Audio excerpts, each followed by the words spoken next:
Salut tout le monde, une petite vidéo aujourd'hui pour le choix du bâton pour la saison 2024. C'est des questions qui reviennent souvent de la part des parents. Puis on va essayer de démystifier ça avec vous autres. La première des choses qu'on va essayer d'expliquer, on va l'expliquer en fait, il ne faut pas juste essayer. Ça va être justement là, de vous expliquer un peu les chiffres sur le bâton en soi. Donc il y a 3 chiffres qui vont être là. Le premier, ça va être la longueur du bâton qui est en pouces.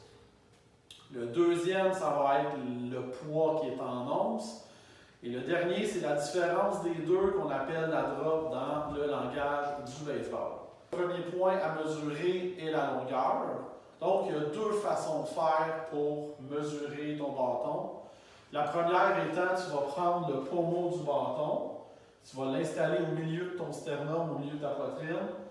Et tu vas mettre ton bras en extension pour faire un T.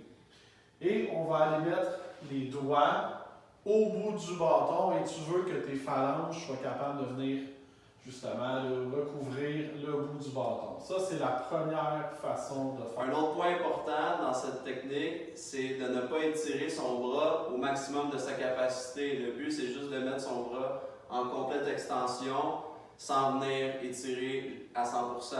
Donc, un exemple, on fait juste mettre son bras complètement droit et on ne cherche pas à aller chercher plus loin.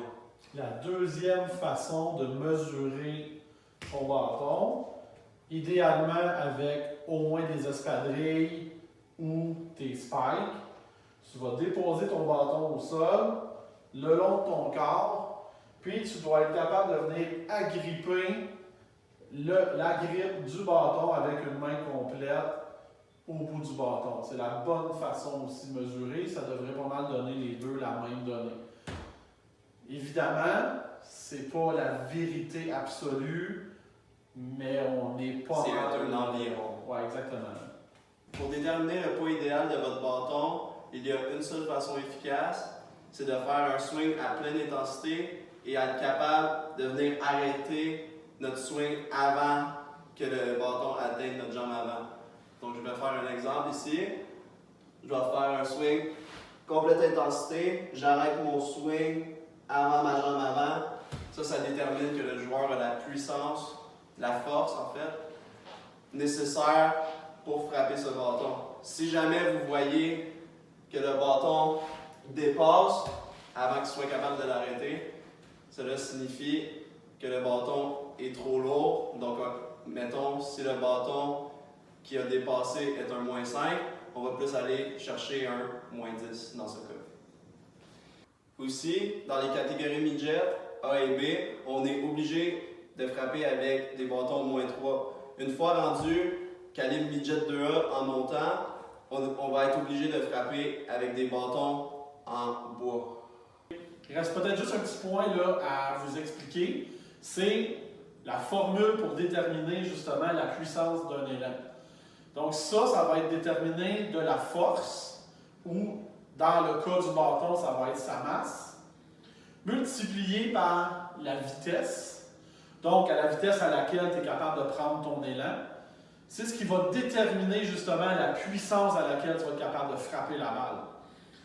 Donc, d'où l'importance de bien choisir son bâton, pas trop léger, ou pas trop lourd, parce que la force ou la vitesse va venir influencer cette multiplication-là de puissance. Donc, un exemple de l'équation qu'on vient juste de mentionner, c'est que, mettons, je décide de frapper avec un bâton qui est beaucoup trop lourd pour moi, je vais être désavantagé du côté vitesse. Au contraire, si je décide de swinguer un bâton qui est beaucoup trop léger, je vais avoir une grosse vitesse, mais je vais être désavantagé du côté force.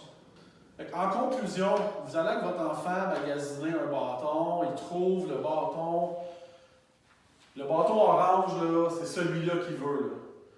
Mais c'est probablement pas celui-là qu'il a réellement besoin. Puis c'est arrivé beaucoup au courant de mes dernières années de coaching que justement, le bâton était trop lourd, trop léger, trop long, trop court. J'espère qu'avec les petits conseils qu'on vient de vous donner, vous saurez faire le bon choix.